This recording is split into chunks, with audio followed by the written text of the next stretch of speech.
Okay, so we're going to talk about factorial ANOVA today. And for the class I'm currently teaching, that's chapter 14 in your textbook, the two-way analysis of variance. So far we've talked, other than descriptive statistics and graphing, we've talked about correlation, regression, t-tests, including one sample, independent samples, and paired samples, and we've talked about a one-way ANOVA. This is going to expand a little bit on your one-way ANOVA. So one-way ANOVA is great if we just have one independent variable that has more than two groups, right? Because two groups, we can use a t-test. If we have two independent variables, we might want to test the effects of both, okay? And then we need a factorial ANOVA. We need to enter them both. So your textbook definition of a two-way ANOVA is the parametric inferential procedure applied to designs involving two independent variables. So in other words, it's the way we test the effects of two categorical variables called factors on a continuous dependent variable. So for example, we might look at types of therapy, like cognitive behavioral versus just medication versus both versus a control group, and time, like a group that continues for 12 months versus 2 years versus whatever. So those would be, if randomly assigned, they'd be actual independent variables. But often factorial ANOVAs are used to test the effect of gender or sex. We tend to say gender, but usually we're just looking at males and females. And so we might say, well, we can see that this works overall, but what if it's different for males and females? And sex obviously isn't a true independent variable because we can't randomly assign it. But it's frequently one of the factors in the two-way ANOVA. Okay, so also called a factorial ANOVA, and this because each independent variable is called a factor or grouping variable factor, right?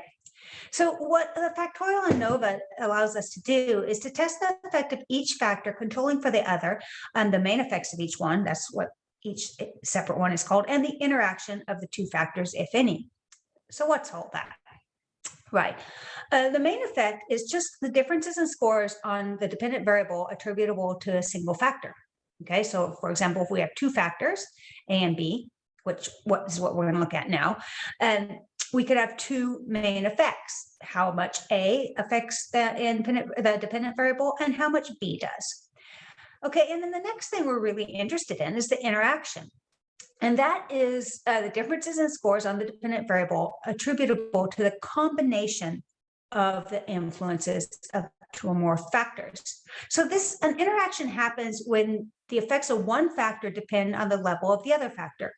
For example, let's say we're studying the effect of cognitive behavioral therapy versus just medication. And we find that for women, cognitive behavioral therapy works better, but for men, medication works better. So this will mean that whether the type of treatment for whatever, maybe depression, depends on, that's the type of treatment would be factor 1 or A, would depend on factor B, which would be sex. It would be different across sexes. Now, this is probably not true. I'm just making this up as an example, so don't go quoting me on that. Okay, so each combination of a level of factor A with a level of factor B is called a cell.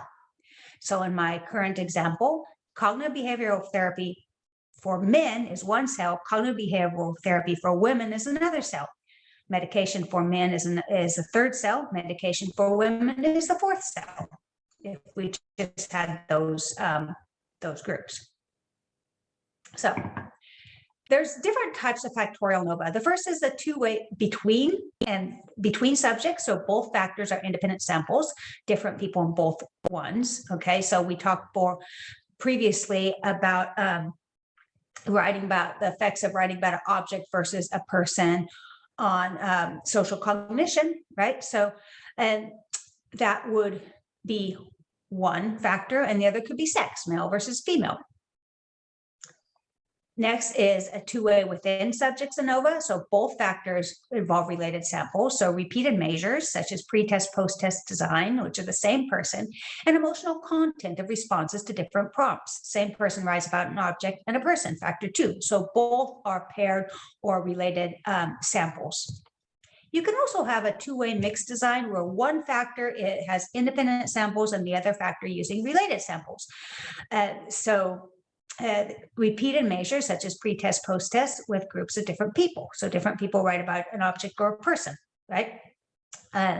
Or maybe you could compare gender and pre-test, post-test, whatever, right? So here we're just going to focus on two-way between subjects ANOVA.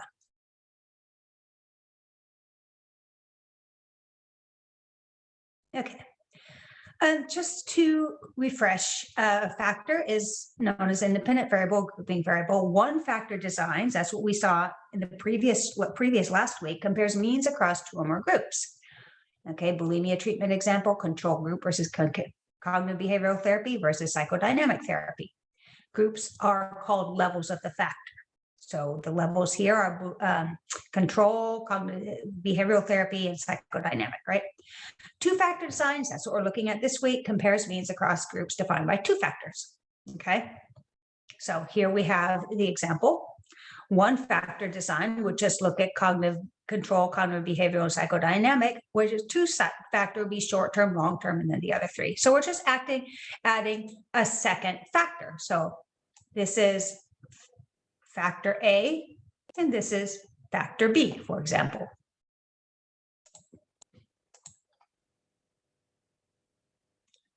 And what we look at, of course, is the means for each one. So here's a cell. Remember I talked about how each individual combination of the two factors is a cell? So we're going to compare the means of each cell, all right?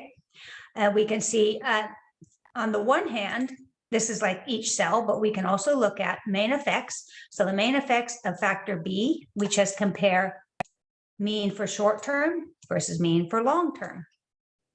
Main effects of factor A, we compare mean for control, mean for cognitive behavioral, and mean for psychodynamic, right? And the interaction, we compare cells there. So let's keep going here. Here, we looked at this before. So again, another comparison here, we have one factor. Remember we talked about sums of squares and we calculate them, how we calculate them. We talked about that last week. With one fact, we're always interested in the between group and not the within group, because right here, this will be error variance for a between subjects design, right? So here we have one group, so we're interested in this. When we have a two-factor ANOVA, we still have, this is still the error. This is still the error variance here, but we're still interested in the between group sums of squares, which is going to give us our mean square and F values, right? So, but here we have sums of squares for factor A. And these are just going to be the differences between each level of factor A with the total mean, factor B, and the sums of squares for the interaction.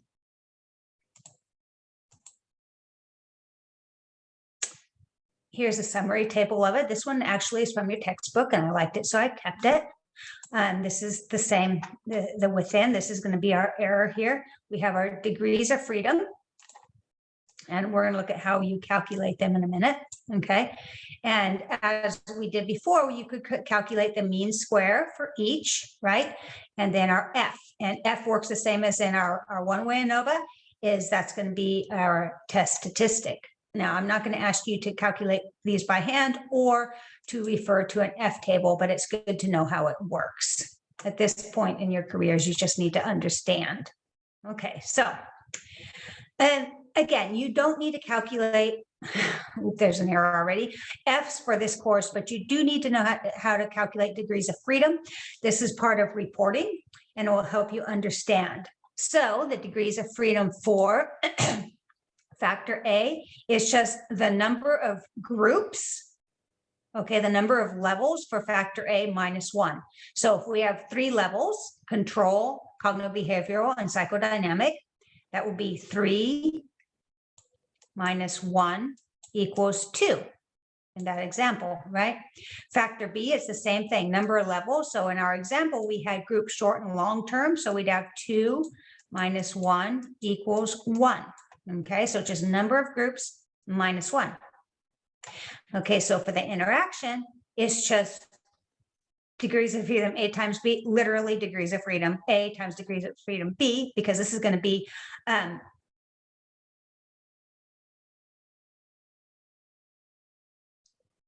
number of, so this is 2 times 1 is 2, okay? Just 2 times 1. Sorry, I just had someone call me. Fortunately, you can't hear them. Okay, and the degrees of freedom within, okay, right? This is just n minus the number of cells, okay? So the number of cells you can do by just multiplying, okay, the number of levels for the first factor, which in our example is 3 times 2. So degrees of freedom within is going to be 6. All right.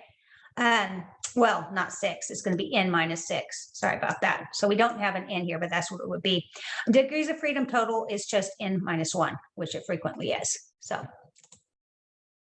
let's go up here and just look. So we calculated number of cells by multiplying 3 times 2. Let's make sure that's the case. So we multiplied here 3 levels of factor A, 3 levels of factor B, and we got 2. 3 times 2 is 6, or 1, 2, 3, 4, 5, 6. So that was the degrees of freedom within, which is often within group like that, is n minus, in this case, 6. Okay, we don't know n because we don't have a sample size for this. N is just our sample size. All right, let's go on. Okay.